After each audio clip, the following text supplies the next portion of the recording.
ತಮಿಳುನಾಡಿನಲ್ಲಿ ನಡೆದಂತಹ ವಿಧಾನಸಭೆ ಚುನಾವಣೆಯ ಫಲಿತಾಂಶದ ನಂತರ ತಮಿಳುನಾಡು ರಾಜಕೀಯದಲ್ಲಿ ದೊಡ್ಡ ಬದಲಾವಣೆಯಾಗ್ತಾ ಇದೆ.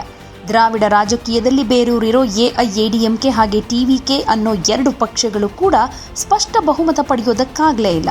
ಸೊ ಇದರ ಪರಿಣಾಮ ಸರ್ಕಾರ ರಚನೆ, ಮೈತ್ರಿ ರಾಜಕಾರಣ ಹಾಗೆ ಒಳ ಜಗಳಗಳ ಬಗ್ಗೆ ಒಂದಷ್ಟು ಚರ್ಚೆಗಳಾಗ್ತಾ ಇದೆ. ಆದರೆ ಈಗ ಎಐಎಡಿಎಂಕೆಯಲ್ಲೇ ಭಿನ್ನಾಭಿಪ್ರಾಯ ವ್ಯಕ್ತವಾಗಿದೆ. ಚೆನ್ನೈನಲ್ಲಿರೋ ರಾಜ್ಯಸಭಾ ನಾಯಕ ಸಿ.ವಿ. ಷಣ್ಮುಗಂ ಅವರ ಕಚೇರಿಯಲ್ಲಿ ಎಐಎಡಿಎಂಕೆ ಶಾಸಕರಲ್ಲಿ 2/3 ಜನ ಸೇರಿದ್ದು ಹೊಸ ರಾಜಕೀಯ ಬೆಳವಣಿಗೆಗೆ ಕಾರಣ ಅಂತ ಹೇಳಲಾಗ್ತಿದೆ. ಇದರಿಂದ ಪಕ್ಷದಲ್ಲಿ ಬಿರುಕು ಉಂಟಾಗೋ ಸೂಚನೆ ಕೂಡ ಇದೆಯಂತೆ. ಸುಮಾರು 35 ಎಐಎಡಿಎಂಕೆ ಶಾಸಕರು ಚೆನ್ನೈನಲ್ಲಿರೋ ರಾಜ್ಯಸಭಾ ನಾಯಕ ಸಿ.ವಿ. ಷಣ್ಮುಗಂ ಅವರ ಕಚೇರಿಗೆ ಬಂದು ದಳಪತಿ ವಿಜಯ್ ನೇತೃತ್ವದ ಟಿವಿಕೆ ಪಕ್ಷದ ಜೊತೆ ಮೈತ್ರಿ ಮಾಡಿಕೊಳ್ಳೋದ್ರ ಬಗ್ಗೆ ಮಾತನಾಡ್ತಾ ಇದ್ದಾರೆ ಅಂತ ವರದಿಯಾಗ್ತಾ ಇದೆ. ಹೊಸ ತಮಿಳುನಾಡು ವಿಧಾನಸಭೆಯಲ್ಲಿ ಎಐಎಡಿಎಂಕೆ ಬಲದ 2/3 ಶಾಸಕರು ಈ ಸಭೆಯಲ್ಲಿ ಭಾಗಿಯಾಗಿರೋದು ಗಮನಾರ್ಹ ಆಗಿದೆ.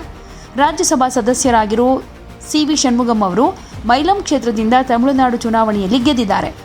ಈ ಶಾಸಕರ ಅಭಿಪ್ರಾಯದ ಪ್ರಕಾರ ಎಐಎಡಿಎಂಕೆ ಪಕ್ಷ ಬಹುಮತಕ್ಕೆ ಕೇವಲ 10 ಸ್ಥಾನಗಳ ಕೊರತೆಯಿಂದ ದೂರ ಉಳಿದಿದೆ.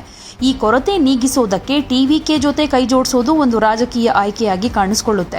ಈ ಬಗ್ಗೆ ಅವರು ಎಐಎಡಿಎಂಕೆ ಪ್ರಧಾನ ಕಾರ್ಯದರ್ಶಿ ಎಡಪ್ಪಾಡಿ ಕೆ ಪಳನಿಸ್ವಾಮಿ ಅವರು ಗಂಭೀರವಾಗಿ ಯೋಚಿಸಬೇಕು ಅಂತ ಕೇಳ್ಕೊಂಡಿದ್ದಾರಂತೆ. ಆದರೆ ಎಐಎಡಿಎಂಕೆ ವಕ್ತಾರ ಕೋವೈ ಸತ್ಯನ್ ಅವರು ಟಿವಿಕೆ ಜೊತೆ ಕೈಜೋಡಿಸೋದ್ರ ಬಗ್ಗೆ ಅಂತಿಮ ನಿರ್ಧಾರವನ್ನ ಪಕ್ಷದ ಹೈಕಮಾಂಡ್ ಮಾತ್ರ ತೆಗೆದುಕೊಳ್ಳುತ್ತೆ ಅಂತ ಹೇಳಿದ್ದಾರೆ. ಹಾಗೆ ಟಿವಿಕೆ ಯಾವ ಪಕ್ಷವನ್ನೂ ಇನ್ವೈಟ್ ಮಾಡಿಲ್ಲ. ಅವರಿಗೆ ಸ್ಥಿರತೆ ಬೇಕಿದ್ರೆ ಅವರು ತಾವು ನಿರ್ಧಾರ ತೆಗೆದುಕೊಳ್ಬೇಕು. ಈಗ ಸ್ವಲ್ಪ ಆತುರ ಆವೇಗ ಇದೆ, ನಾವು ಕಾದು ನೋಡೋಣ ಅಂತಾನೂ ಹೇಳಿದ್ದಾರೆ. ದಳಪತಿ ವಿಜಯ್ ಅವರು ಚೆನ್ನೈನ ನೆಹರು ಕ್ರೀಡಾಂಗಣದಲ್ಲಿ ತಮಿಳುನಾಡಿನ ಮುಖ್ಯಮಂತ್ರಿಯಾಗಿ ಪ್ರಮಾಣ ವಚನ ಸ್ವೀಕರಿಸೋ ಚಾನ್ಸಸ್ ಇದೆ. ಕಾಂಗ್ರೆಸ್ನ 5 ಶಾಸಕರು ಈಗಾಗಲೇ ಬೆಂಬಲ ಕೊಟ್ಟಿದ್ದಾರೆ ಟಿವಿಕೆಗೆ. ಇನ್ನಷ್ಟು ಸಂಖ್ಯಾಬಲಕ್ಕಾಗಿ ಇತರೆ ಪಕ್ಷಗಳ ಬೆಂಬಲವನ್ನು ಪಡೆಯೋದಕ್ಕೆ ಟಿವಿಕೆ ಟ್ರೈ ಮಾಡ್ತಾ ಇದೆ. ಇದರಿಂದ ತಮಿಳುನಾಡಿನ ಮುಂದಿನ ಸರ್ಕಾರದ ಸ್ಥಿರತೆ, ಮೈತ್ರಿ ಸಮೀಕರಣಗಳು ಹೇಗೆ ರೂಪುಗೊಳ್ಳುತ್ತೆ ಅನ್ನೋದೇ ಒಂದು ರೀತಿ ಆಶ್ಚರ್ಯಕ್ಕೆ ಕಾರಣ ಆಗಿರೋದು. ಇಲ್ಲಿ ಎಐಎಡಿಎಂಕೆಯ ಪಳನಿಸ್ವಾಮಿ ಅವರು ಜನರ ತೀರ್ಪನ್ನು ಗೌರವಿಸೋದಾಗಿ ಹೇಳಿದ್ದಾರೆ.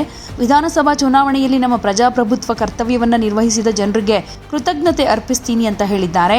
ಆದರೆ ಕೆಲವು ಎಐಎಡಿಎಂಕೆಯ ಶಾಸಕರು ಟಿವಿಕೆಗೆ ಹೋಗೋದ್ರ ಬಗ್ಗೆ ಚಿಂತನೆ ಮಾಡ್ತಾ ಇದ್ದಾರೆ. ಹೇಗಿದ್ರೂ ವಿಜಯ್ಗೆ ಬಹುಮತದ ಕೊರತೆ ಇದೆ. ಕಾಂಗ್ರೆಸ್ನ 5 ಶಾಸಕರ ಬೆಂಬಲ ಮಾತ್ರ ಇರೋದು ಇನ್ನಷ್ಟು ಬೇಕಾಗಿರೋದ್ರಿಂದ ಎಐಎಡಿಎಂಕೆಯ ಕೆಲವು ಶಾಸಕರು ಈ ಬೆಂಬಲವನ್ನು ಕೊಡಬಹುದು ಅಂತ ಹೇಳಲಾಗ್ತಾ ಇದೆ.